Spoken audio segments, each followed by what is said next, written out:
welcome to today's program, Nuts and Bolts of CEQA, California Environmental Quality Act, and Recent Executive Orders. I'm Ala Policastro, CLE Advisor of the Beverly Hills Bar Association, and I'm delighted to introduce this afternoon's speaker, Steve Vallivas.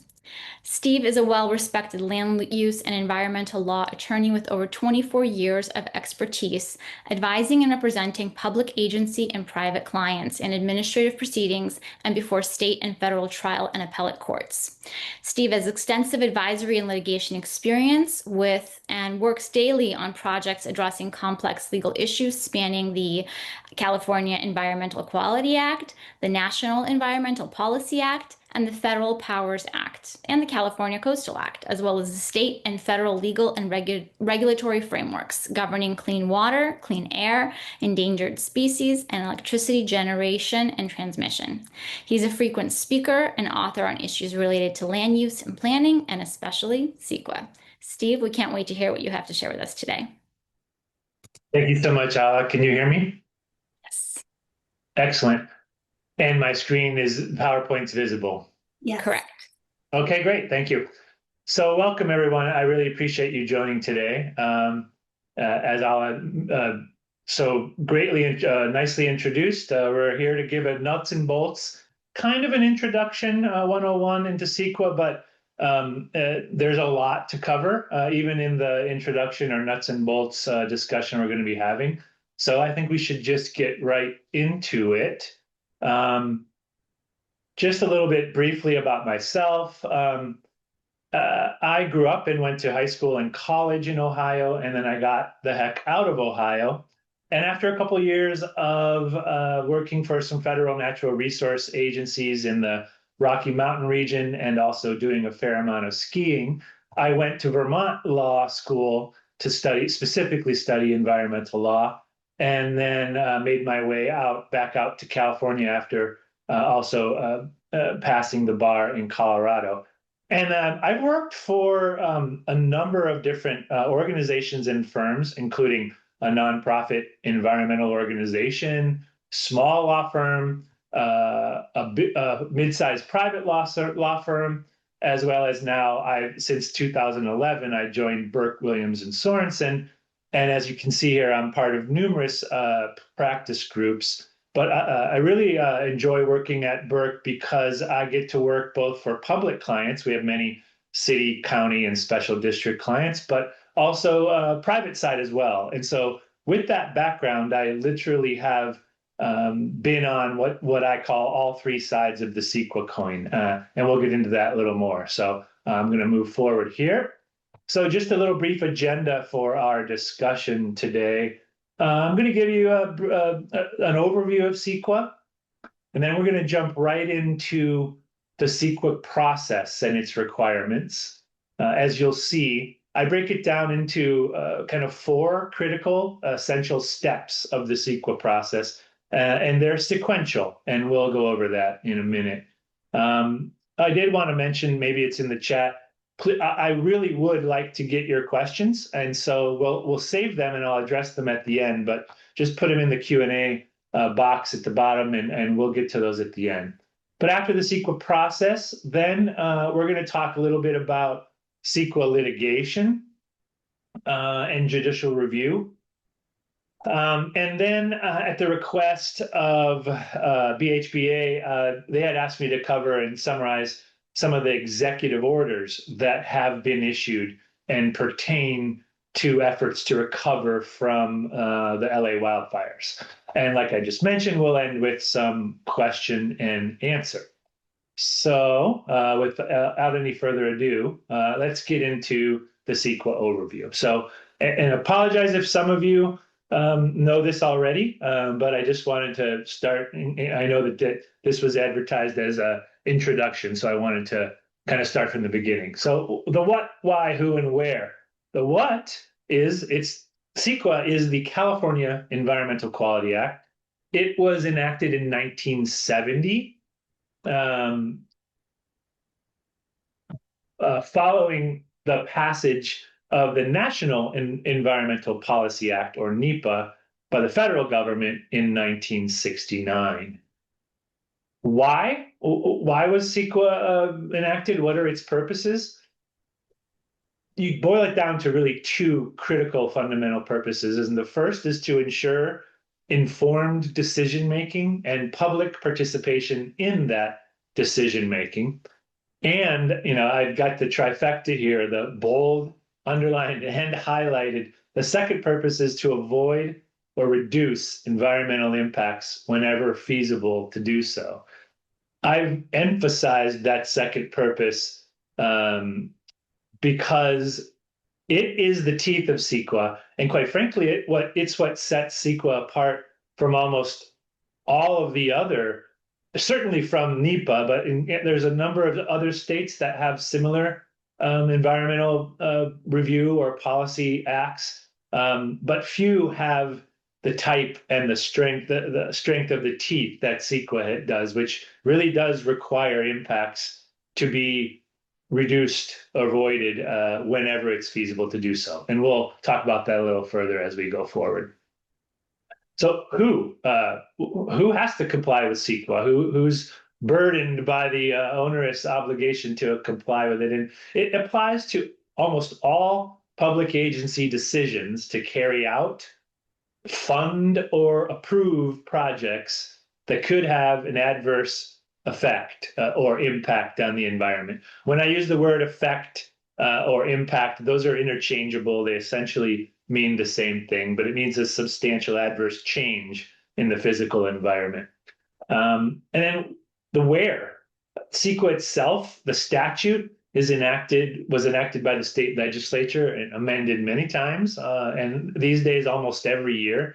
But it's located in the Public Resources Code, sections 2100 et sec. And there are also extensive regulations which are called the CEQA guidelines, and they're adopted by the California Natural Resources Agency, and those are found in 14 Cal Code Regs, section 15,000 et sec. Okay, so I kind of wanted to continuing with the CEQA overview. Those of you that are familiar with CEQA and practice CEQA regularly certainly already know this, but the CEQA table is often quite crowded. And this is just a graphic to explain that the main agency that makes the decision and has to comply with CEQA, and we'll get into this, is called the lead agency. And they have to deal with all of these green boxes or entities that immediately surround them as they process project applications or propose their own projects. And then after approving or denying a project subject to CEQA, if there's a legal challenge, the courts will take over and handle those challenges and decide them afterwards. And so just a little more detail on these parties. Who are the CEQA players? Again, the lead agency is defined here in the CEQA guideline sections 15050 and 15051. Essentially, it's the agency that has the principal responsibility for carrying out or approving the project. Now, I say carrying out because it applies when an agency, and I'll oftentimes will revert back to just saying city as the type of agency because I most frequently represent cities. So I say carrying out because CEQA applies if a city is proposing its own project, whether it's the construction of a new city hall, the development of a new city park, or anything in between. That's carrying out a project, and CEQA applies there. But it also, and perhaps more frequently, applies when the agency is receiving a request for funding or a permit, and they have to approve a project. And so the lead agency decides how to proceed under CEQA, and it has the ultimate responsibility for that, for complying with CEQA and going through the process. And then, as you'll see, the three types of CEQA documents that are possible if a project is not exempt from CEQA is a neg deck. That's what I refer to here as an ND. a mitigated negative declaration or an M&D or an environmental impact report or an EIR. The lead agency has to consult with responsible and trustee agencies when it's processing an application for a project that requires one of those three documents. So the responsible agency, that's another agency other than the lead agency that also has a discretionary approval power or permit that it has to issue for the project. And that's defined in CEQA guidelines 15381. The biggest takeaway here is that a responsible agency has to rely on the lead agency's CEQA document. And if it thinks that, and it, it has, like I said before, the lead agency has to consult with the responsible agency. And if the responsible agency has a problem with or thinks the CEQA document doesn't comply with the law, it has to tell the city or sue the lead agency to challenge the document if it thinks it's inadequate for its own purposes. That's pretty rare, but I just wanted to point that out because the lead agency is in the driver's seat, and the responsible and trustee agencies have to use that CEQA document. The trustee agency is a state agency that has jurisdiction over natural resources that might be affected by the project, and that holds those resources in trust for the people of the state of California. Two most common examples of a trustee agency is the California Department of Fish and Wildlife and their role in jurisdiction over the state's waters and wildlife and fish, and the State Lands Commission and its role in jurisdiction over the bed and banks of waterways and coastlines in California. Lastly, this is actually rarer than a dispute between a lead agency and responsible agency over the adequacy of a CEQA document, but sometimes there's a dispute over which should be the lead agency. And so the CEQA guidelines address this and cover how to address that in 15053. Essentially, it says that the agency that will act first or issue the first discretionary approval will be the lead agency. And if there's still a dispute or over who it should be, there's a process for applying to the State Office of Planning and Research and having it decide who the lead agency shall be.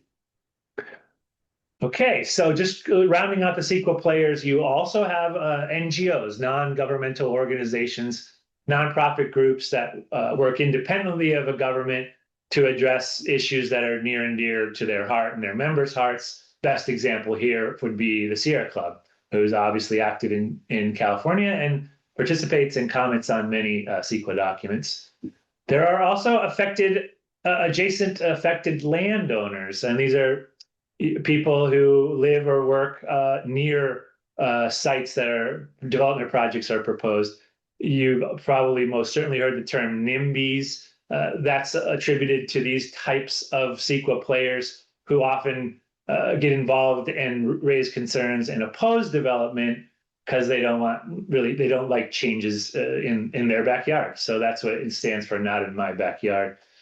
Increasingly, in response to the state's prolonged housing crisis and numerous and growing efforts to promote housing, there are also groups called YIMBYs now who fall under the mantra of yes in my backyard, and they really want housing to proceed quicker and in more locations as soon as possible.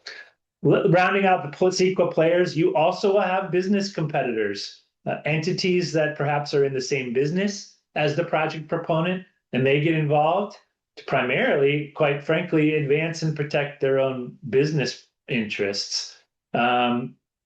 Interestingly, the requirement to analyze a project's potential urban decay impacts grew out of CEQA litigation by such groups. One of the most prominent cases there is called Bakersfield Citizens for Local Control versus the city of Bakersfield way back in 2004. It was essentially smaller city grocery stores were challenging a project that was going to put in 2 super Walmarts. And super Walmarts are Walmarts that actually have large grocery store sections. So they complained about that under using CEQA, and they argued that the super Walmarts could put them out of business, which would result in the grocery stores closing and staying closed for a long period of time, such that they would fall into disrepair with graffiti or lack of maintenance. And that would be the environmental impact that needed to be assessed. And under CEQA, economic and social impacts are not pertinent. They aren't part of the CEQA process. But if it would indirectly relate to environmental impacts, like a store closing and then falling into disrepair with graffiti and other deferred maintenance, that's where urban decay became a thing from judicially created impact that needs to be assessed in CEQA documents. Another example is the Plastic Bag Coalition versus the City of Manhattan Beach in 2011. That was a case that ultimately went to the California Supreme Court. But essentially, plastic bag industry members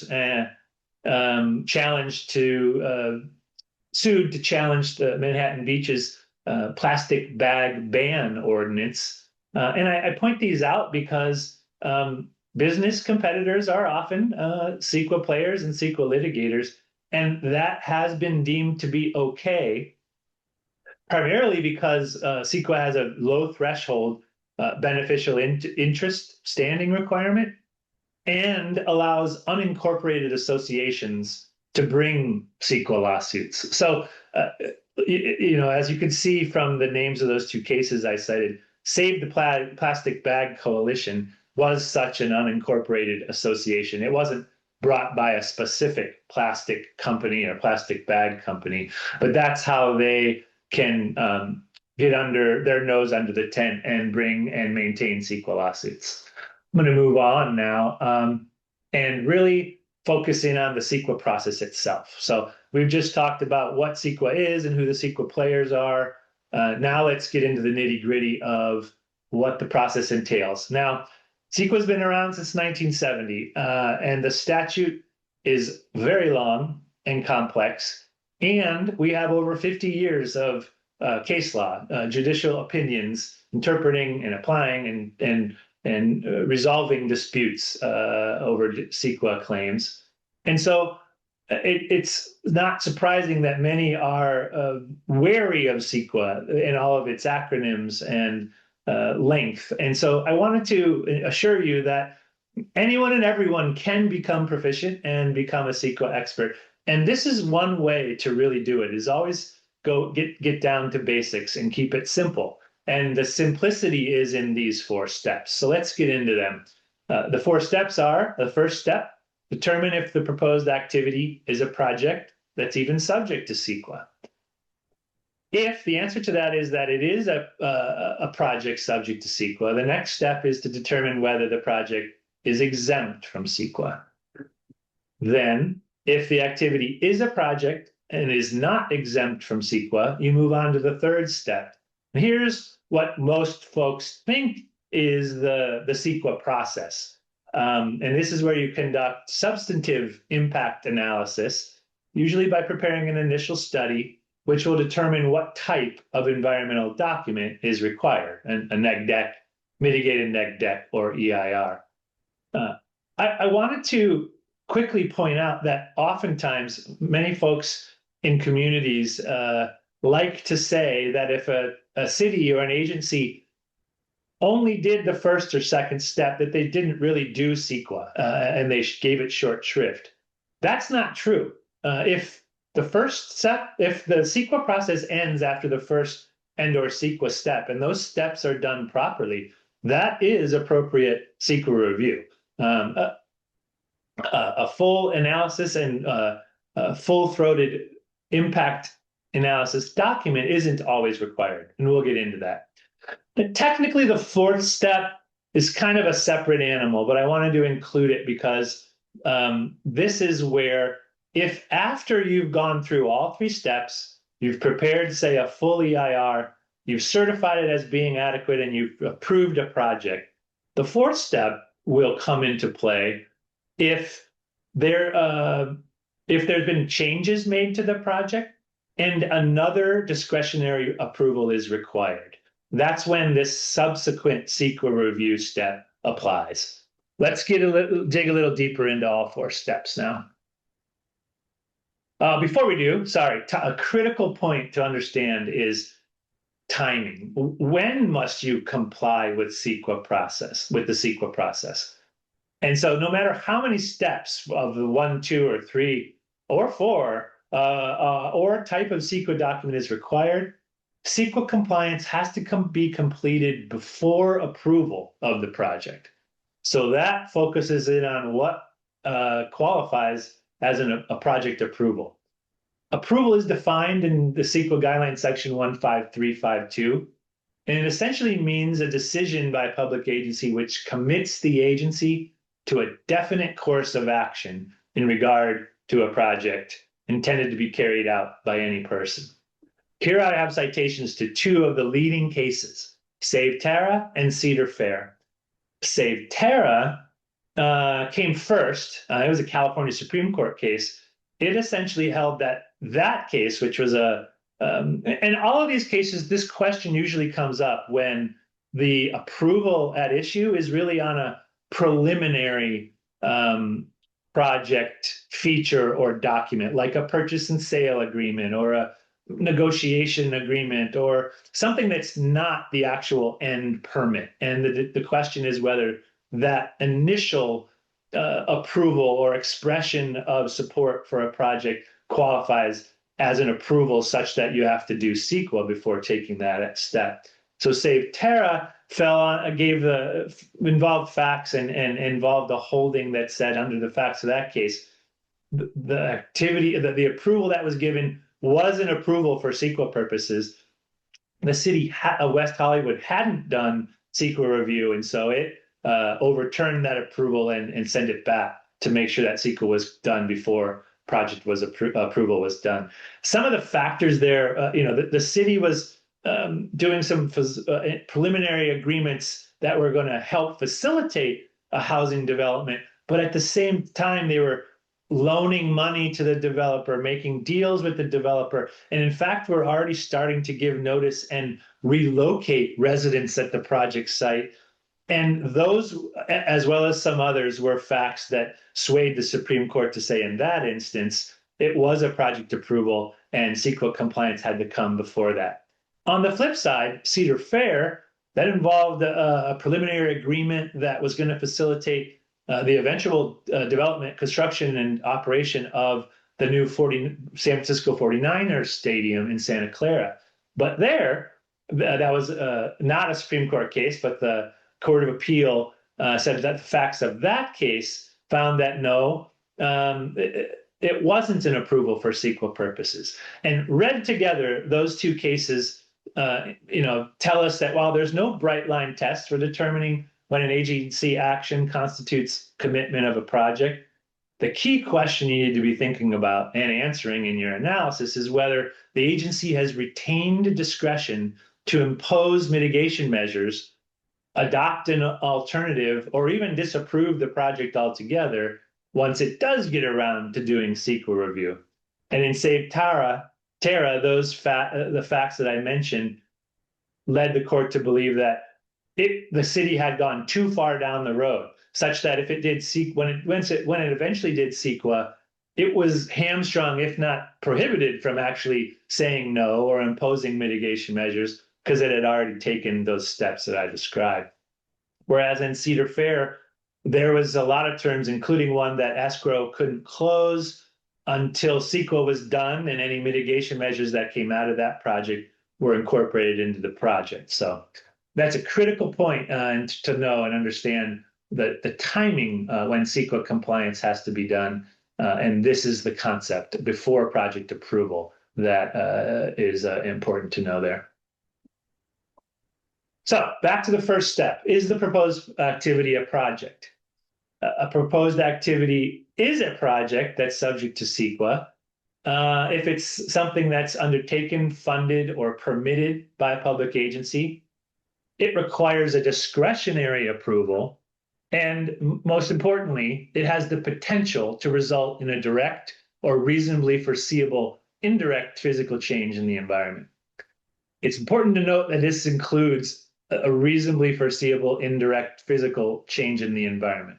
For example, if the activity in question was just a parcel map that was going to subdivide one parcel into 10, well, that's not going to lead, the map itself, approval of the map, is not going to lead to any physical changes on the ground in the environment.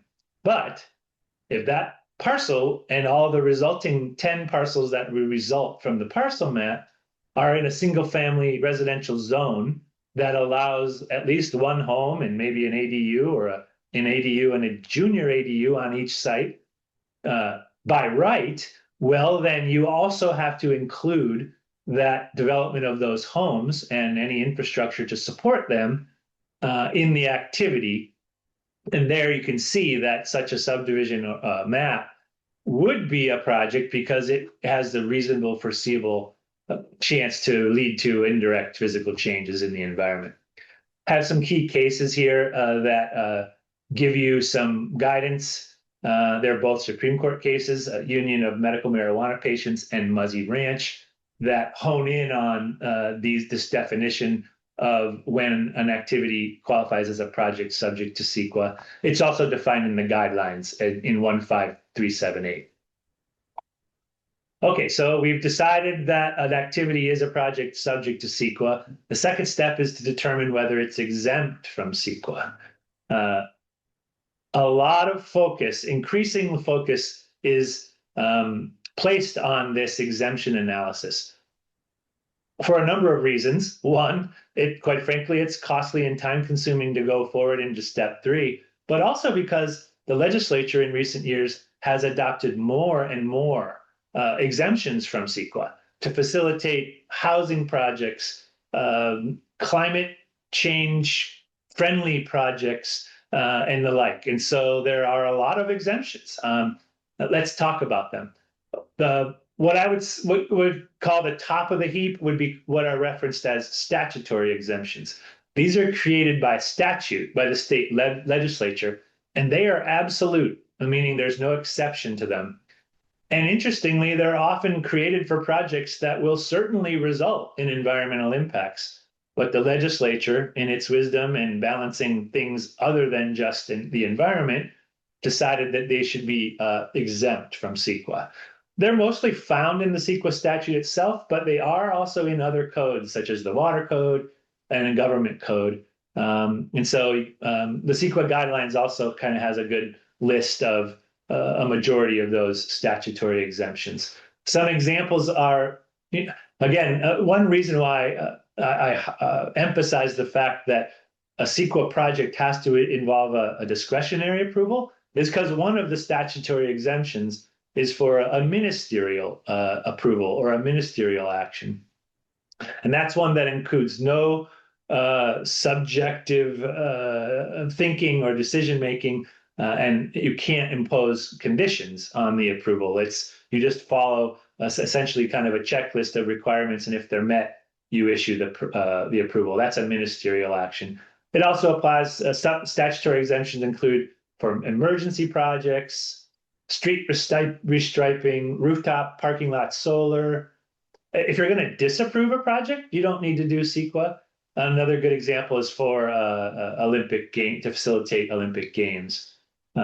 There's also, while technically not truly a statutory exemption, it's close enough. And the exemption in CEQA Public Resources Code 21083.3, and it's mirrored in CEQA Guidelines 15183 for a project that's consistent with a general plan or a community plan for which an EIR was certified, can exempt a project entirely from additional CEQA, or more frequently, it's a form of tiering that allows just a limited amount of environmental review to be done.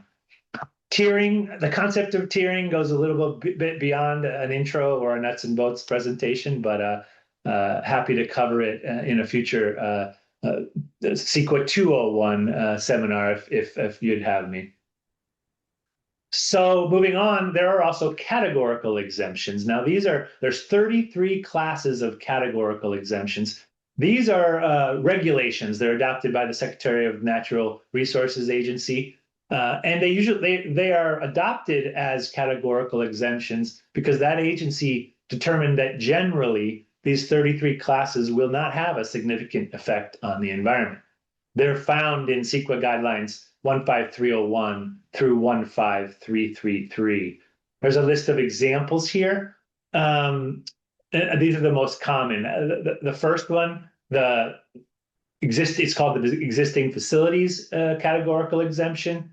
The third one for new construction or conversion of small structures is very common. That covers up categorically exempts the development of up to 3 homes in an urban area.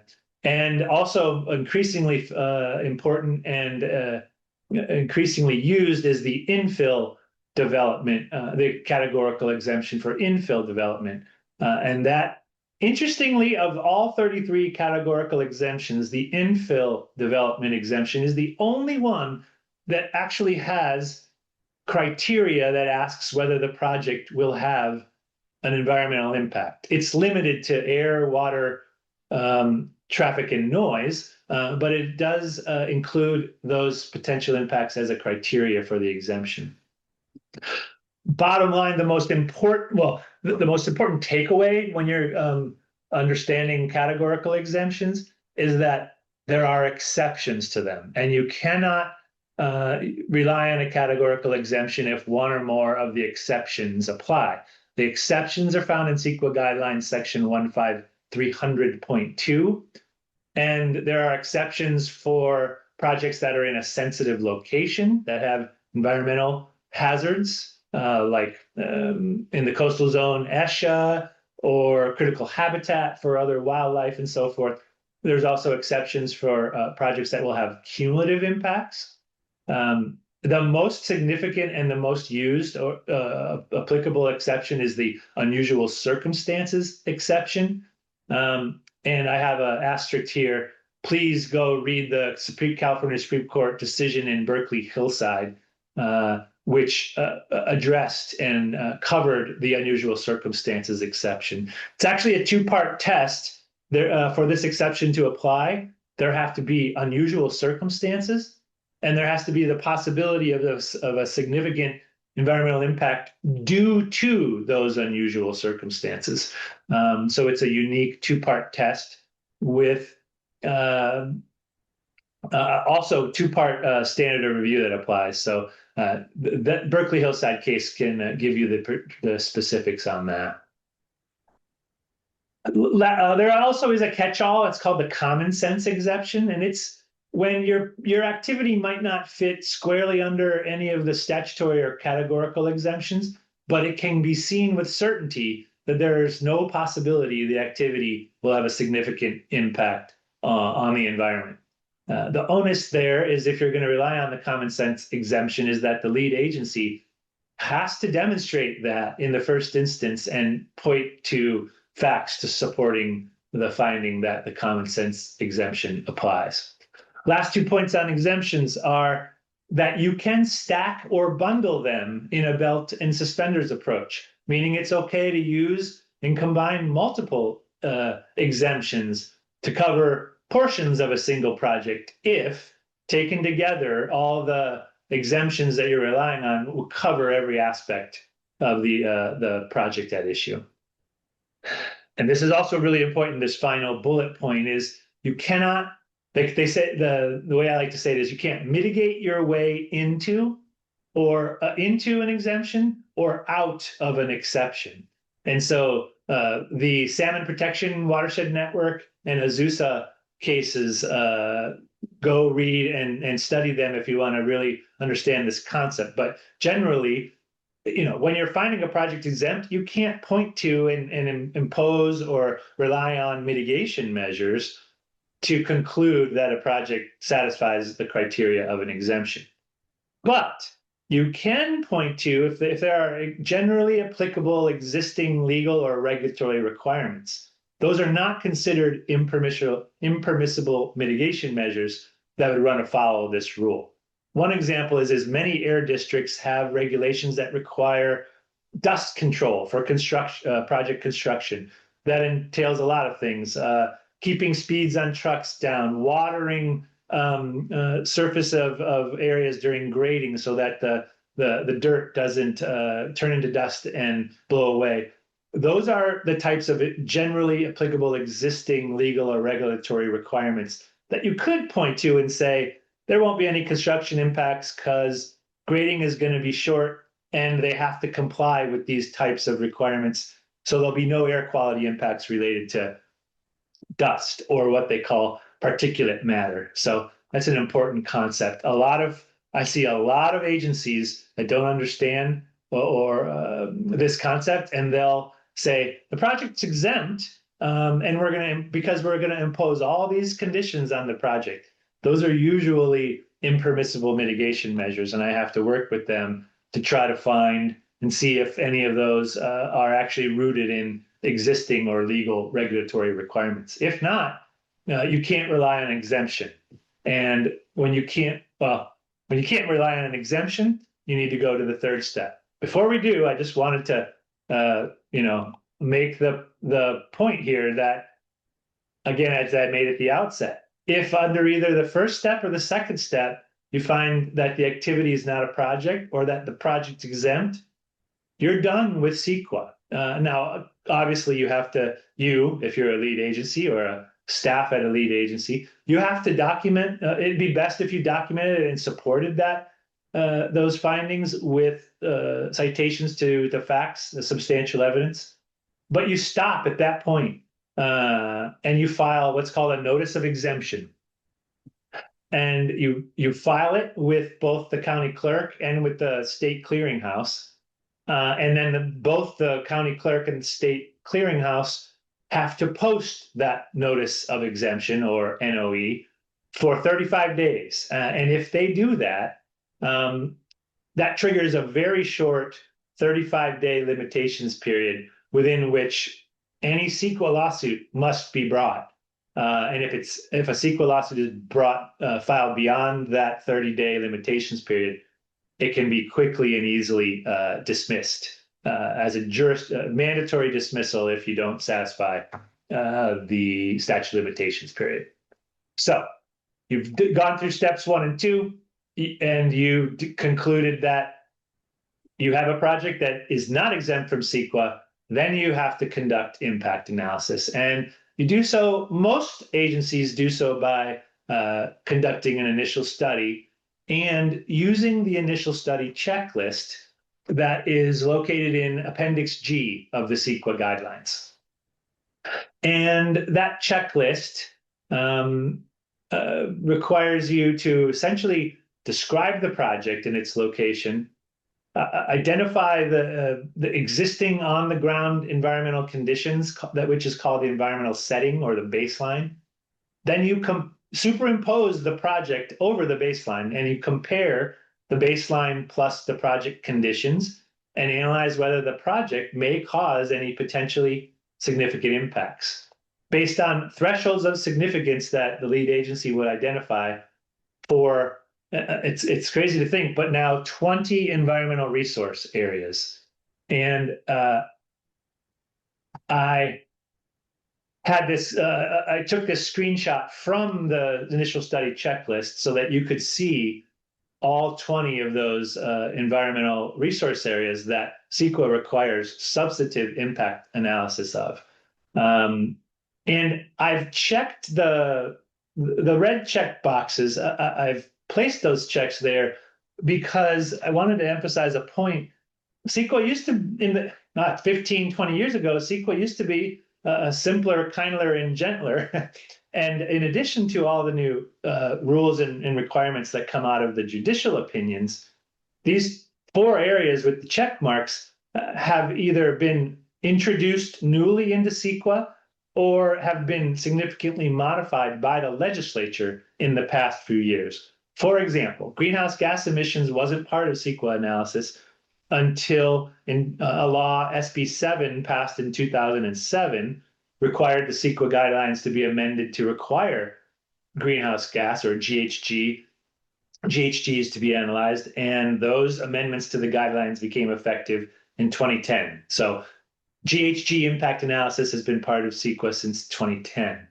Um, Similarly, in 2018, a major update to the CEQA guidelines was done. And in that major update in 2018, both the transportation and wildfire was either introduced, wildfire was introduced for the first time as a CEQA subject, and transportation analysis, impact analysis went through a significant change.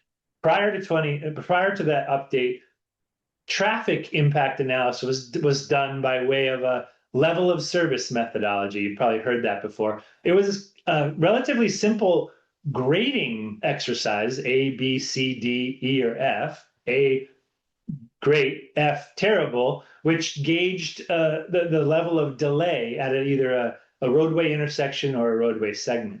But these CEQA updates in 2018 to the guidelines completely transformed how that impact analysis does. It got rid of the level of service methodology and replaced it with a VMT, vehicle miles traveled methodology. And to be honest, lead agencies, CEQA consultants, and seasoned attorneys like myself are still somewhat struggling to understand exactly what VMT impact analysis requires and what is adequate under it. So that exercise continues by all of CEQA practitioners. Lastly, tribal cultural resources was never a specific topic under CEQA. Cultural resources always have been, but those were generally limited to historic or paleontological resources. But in 2014, through AB 52, passed by the state legislature, tribal cultural resources were defined, and sections of CEQA were added to require that they be impacts to tribal cultural resources be analyzed in the CEQA process, and that consultation with tribes affected by projects occur to help us help with that tribal cultural resource impact analysis. The results of the initial study will determine which CEQA documents required. If the initial study shows that there'll be no significant impacts, then the appropriate document is a negative declaration. If the initial shows that there's a potential for significant adverse impacts, but they can all be reduced to a level of insignificance or a less than significant level, then a mitigated negative declaration is the appropriate document. And if the initial study says, well, there's some difficult impacts that aren't easily mitigated, you have to go on and prepare a full EIR. Now, whichever of those three documents your initial study tells you is required, there's public notice and public review and comment periods have to be provided. And so this is what causes this process to be somewhat lengthy and oftentimes costly, is the level of notice and the level of public review and comment period that has to be followed, and the documents that have to be created. And even mitigated neg decs and EIRs today can approach hundreds, if not thousands, of pages with appendices that are equally voluminous. So it can definitely be complex. I just wanted to go through a little bit more about the EIR process. Once you get to a requirement to do a full EIR, you have to do that whenever there's evidence in the record that supports a fair argument that a project may have a significant effect on the environment. I'll touch on that fair argument. That's the name of the standard of review that applies if a lawsuit is challenging the adequacy of a neg dec or a mitigated neg dec. And yeah, so that's kind of the important point to focus on here. I'm going to move along so that we can cover everything. Here's the purpose of an EIR. Again, it's similar to the overall purpose of CEQA. It's to inform the agency and the public and explore ways to avoid or minimize the impacts. Some unique substantive requirements to EIRs are a fulsome cumulative impact analysis and the development of a reasonable range of project alternatives. so that you can look for mitigation measures and actual project alternatives if you have significant impacts that can't easily be mitigated. And for those that don't know, a cumulative impact is something that would result from the impacts of a proposed project plus all reasonably foreseeable projects that are going to occur together or in the near future with alongside the proposed project. So while your project may have an impact that doesn't exceed a threshold and isn't significant, if there's three other projects like it in the area and combined, they're going to result in an impact that's significant. That's something that has to be identified and mitigated as well if it's significant. Now, I remember I told you CEQA is important because it's probably the most impactful and has the most teeth out of any environmental review law in the country. That's true, but those teeth are not impenetrable, so totally impenetrable, so to speak. You only have to reduce those impacts by imposing mitigation measures or selecting a project alternative if it's feasible to do so. Feasible is defined as capable of being accomplished in a successful manner within a reasonable period of time, taking into account economic, environmental, social, technological, and legal factors. And if you find that a potentially significant impact, that there's no way to feasibly mitigate it and that there's no feasible alternatives, then CEQA does kind of give a get out of jail free card, and it's in the form of what's called a statement of overriding considerations. If you have a project that has an impact that can't be mitigated, that's a significant and unavoidable impact, you can still go forward and approve the project if you adopt a statement of overriding considerations. And in essence, it's a finding that points out that the project has several benefits and that the decision makers believe those benefits will override those significant and unavoidable impacts. And that's really a policy. If the hard work is done to demonstrate that there are no feasible mitigation measures or no feasible alternatives, courts will defer to what are the statement of overriding considerations, which is essentially a policy judgment, so long as it is supported by substantial evidence. Moving along. So just EIR process. Again, this is why it can take a year or more and cost several hundreds of thousands of dollars. Starts with scoping, where you give a notice that you're going to prepare an EIR, and you give agencies and oftentimes the public as well an opportunity to comment on the scope of the EIR. Then you get into the hard work and you actually prepare the initial draft EIR. This is the biggest and most substantive stage.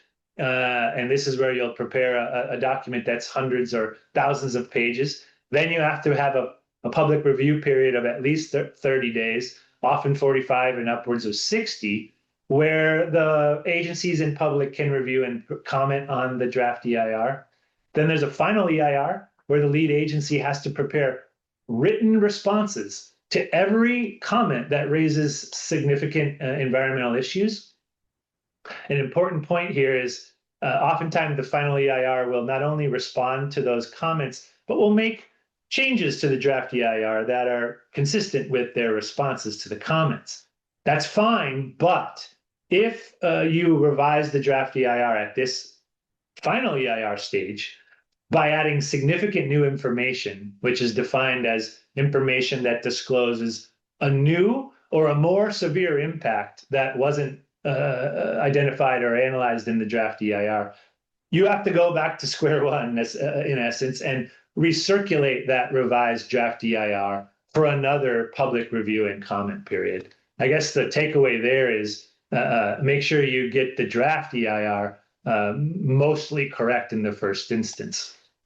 Lastly, before a project can be approved, the lead agency has to certify the EIR that it represents their independent judgment and that it complies with CEQA. And then they have to make specific findings for each impact, including the statement of overriding considerations finding if the EIR does conclude that there are significant and unavoidable impacts.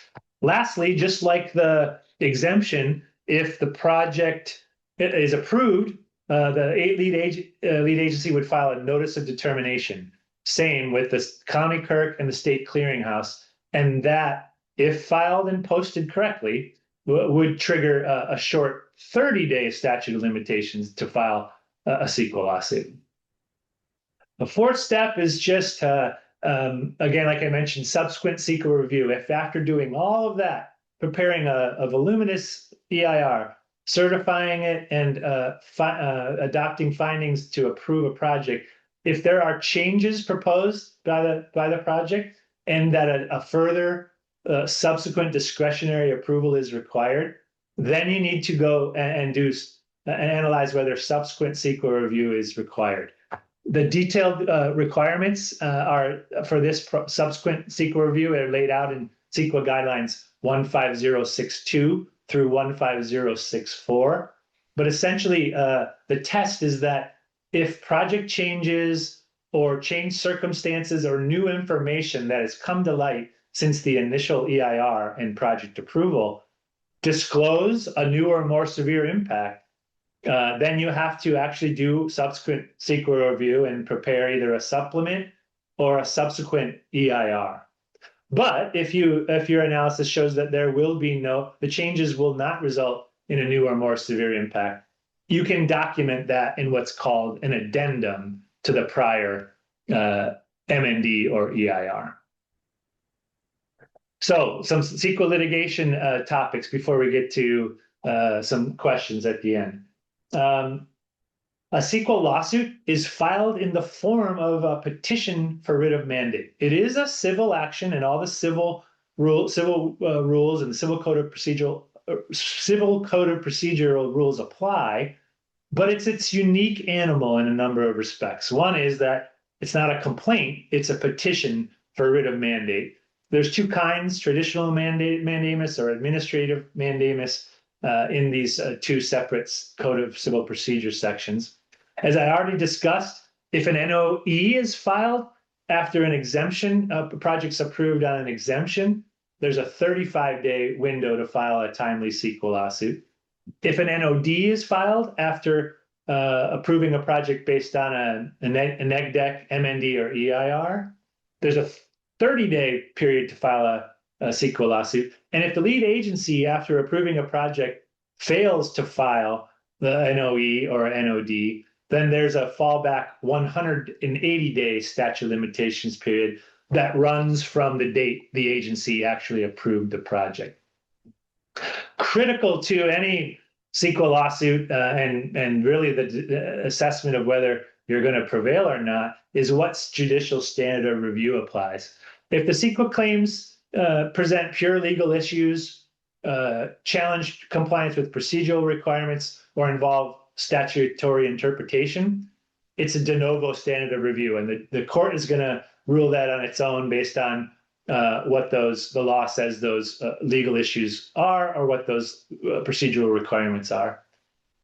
Here's where the fair argument standard comes into play, and it, quite frankly, is a low threshold challenger-friendly test. And if someone sues to challenge the adequacy of a NEGDEC or a mitigated NEGDEC, and like I said, there is any argument to support a fair argument that there could be a potential impact, that NEGDEC or MND has to be overturned and an EIR is required. This is a low threshold test because even if the lead agency has 10 pieces of substantial evidence to support its findings, if the record includes one piece of evidence that is solid and qualifies as substantial evidence that concludes the opposite, the NEGDEC MND will not stand and must be overturned. And so this leads a lot of folks to either pursue exemptions if they apply, or to conservatively go forward with an EIR, because challenges to exemptions or EIRs are adjudged pursuant to the substantial evidence judicial standard of review. And this one is lead agency friendly because the courts will defer to agency findings supporting exemptions or findings of the significance of impacts and the success of mitigation measures that might be in an EIR. This substantial evidence standard applies in most exemption lawsuits and most EIR lawsuits. There is an asterisk there because a part of the test to see if the unusual circumstances exception defeats a categorical exemption, as noted in the Berkeley Hillside case, does partially apply the fair argument standard. So read that case to understand the intricacies of that. Substantial evidence is key here then to understanding whether you're going to prevail, especially if it's a challenge to an EIR. The guidelines define what substantial evidence is, and it defines what it is not. Interestingly or importantly, it's not argument, speculation, unsubstantiated opinion or narrative, or clearly erroneous facts, or like I said earlier, evidence of social or economic impacts. Two final points to point out about CEQA litigation. Unlike other civil cases, there's typically no discovery, and the only relevant admissible evidence is what's included in the administrative record. And what goes in the administrative record is essentially all documents that were prepared by or received by the lead agency that up to its final decision on the project. So it's really a documentary documents that form all the evidence. And absent certain exceptions outlined in the Western States case cited here, documents outside the record are generally not admissible in a CEQA litigation. That's critically important. It's really important because if you want to prevail in your lawsuit, whether you're a challenger or a lead agency, you need to make sure that the evidence supporting your arguments is in the administrative record. You can't rely on documents that are going to be created or arguments that are going to be daylighted for the first time after the approval is granted. Lastly, there's a unique standing requirement. It comes from a common law concept called exhaustion of administrative remedies. Now, exhaustion technically has two components. You literally have to exhaust your administrative remedies, meaning you can't go to court unless you've used all appeals to the administrative bodies. You've exhausted all your administrative appeals. But as is evidenced here and codified in CEQA in section 21177, there's an issue presentation requirement, meaning that you have to tell if you're going to file a CEQA lawsuit, you first have to tell the agent, you have to object to their CEQA document or CEQA compliance strategy, and you have to tell them with some form of specificity why you think they're violating CEQA. If you don't do that, your CEQA lawsuit can be quickly dismissed for failing to satisfy this exhaustion requirement. Interestingly, it also applies even if the CEQA compliance was a determination that the project was exempt, so long as the public agency gives the public notice of the CEQA exemption it intends to rely on and an opportunity to comment, either in writing or at a public hearing before that arguably exempt project is approved. Life of a CEQA lawsuit, I know we're running out of time, it's filed, then notice has to be given to responsible and trustee agencies, generally just so that they can be kept aware, and if they want to intervene in that lawsuit, if they had an interest or they could. Then there's also a mandatory early settlement conference that's required, along with typical case management conferences. Then that all-important administrative record is prepared. That can often take a long time, especially because currently agency staff and decision-maker emails are supposed to be included in the administrative record, and that takes a long time to gather, review for privilege and relevancy, and include in the record. But once the record's filed, answers are filed to the petition, and then merits briefing, an opening, opposition, and reply brief, and then a CEQA trial. Now, I put it in quotes because CEQA trials, remember I said no discovery, there's also no juries. It's a bench trial, and it's really akin to a law and motion hearing, but it can take 1, 2, or several hours, depending on the complexity of the case. Then the trial court would issue a judgment, and a writ ordering the lead agency to do something if it finds that the CEQA lawsuit had merit. And then you could even have additional years if there's appellate proceedings. So lastly, they wanted me to briefly summarize some of the executive orders that were issued by the governor and the mayor to address the Los Angeles wildfires. I haven't had an opportunity to practice or implement or apply any of these. And so I don't have experience and I can't go into really covering them. I did list almost all of them here that were issued by Governor Newsom, and I highlighted the ones that really pertain to land use, environmental, and CEQA and Coastal Act permits. Essentially, you could see here that the most significant executive orders were those that suspended permitting and environmental review requirements under CEQA and the Coastal Act, but it did so only for structures that are going to be replaced in the same location and don't exceed 110% of the footprint and height of the structure that existed before the fires. Same general confines for ADUs. It also applies and exempts necessary supportive infrastructure. Similarly, Mayor Bass issued upwards of 9 executive orders. Here, the seven most significant of them are summarized, and you can easily go to the webpage and find lists and actual copies of all of these executive orders. So lastly, I just wanted to give my contact information. I wanted to thank you for your attention, and I'm happy to stay and see if there's any questions that you all would like me to discuss or answer. So yes, there is a question in the Q&A. The question is, if a city has issued a CEQA negative declaration of a 4-lot tract map that has been granted and expired, is the city bound by it for another 4-lot subdivision application? I hope it is. I hope I understand the question. So if it did the negative declaration for the initial tract map, and then there's a subsequent tract map, they're not bound by the neg deck. I think that this would put you in the supplemental CEQA bucket, and you have to assess whether there's any changes or new information or changed circumstances that reveal an impact that was missed or not identified by the initial negative declaration, in which case you may need to do subsequent environmental review and prepare either an addendum to that initial neg deck or a supplement or supplemental neg deck or EIR. I hope that answers the question. Let me know if it doesn't.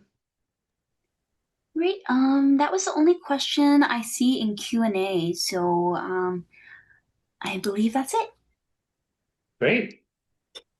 I see a question. Yep. Opportunity zones. Susan, I know that context comes up in several cases. Can you quickly follow up and type what CEQA either process, what part of the CEQA process or CEQA document, or what CEQA specific aspect are you asking regarding opportunity zones? I'm sorry, I'm not exactly familiar with the term opportunity zone. I know I've heard it. I don't think that CEQA has an express exemption for opportunity zones. Oftentimes, those are characterized as areas that are also qualified as infill development, and so the infill categorical exemption would certainly be someplace I would look. But I am not aware of an express exemption in the statute or the guidelines for an opportunity zone. But I am going to follow up and look. And Susan, I'll find you and follow up if what I find is inconsistent with what I've told you. Great question by Sophia. It's interesting when from a CEQA perspective, the biggest the most significant executive orders were the Newsom's order, obviously temporarily suspending the permitting requirements of CEQA and the Coastal Act. And Mayor Bass issued similar and consistent local executive order.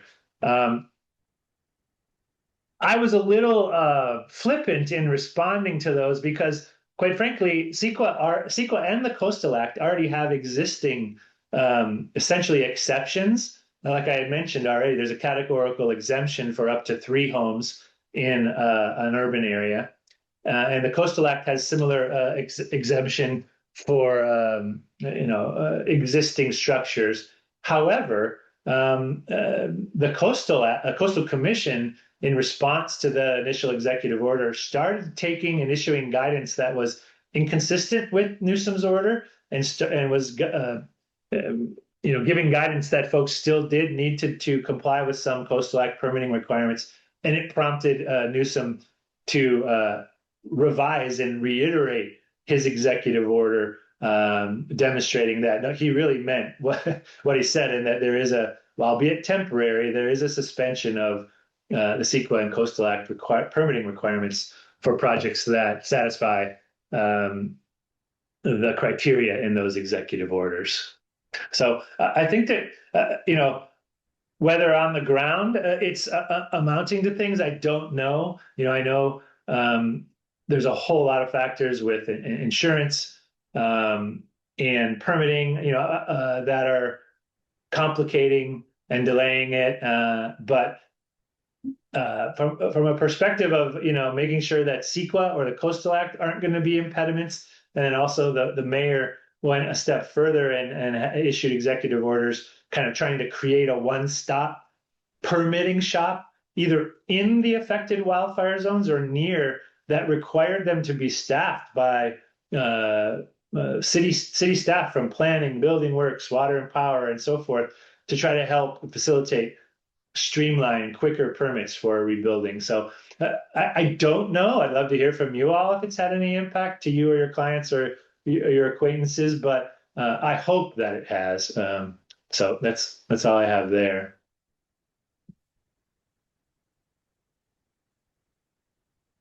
Just looking through the. Yeah, so I think that about wraps up Q&A. Great. Thank you all. All right, I just want to take a quick moment to thank you for your time today with this presentation. It was excellent, and I hope our attendees enjoy the rest of their afternoon. Thank you. Thanks, everybody. You may be eligible for CLE credit in your state. Visit bhba.org/podcasts for more information.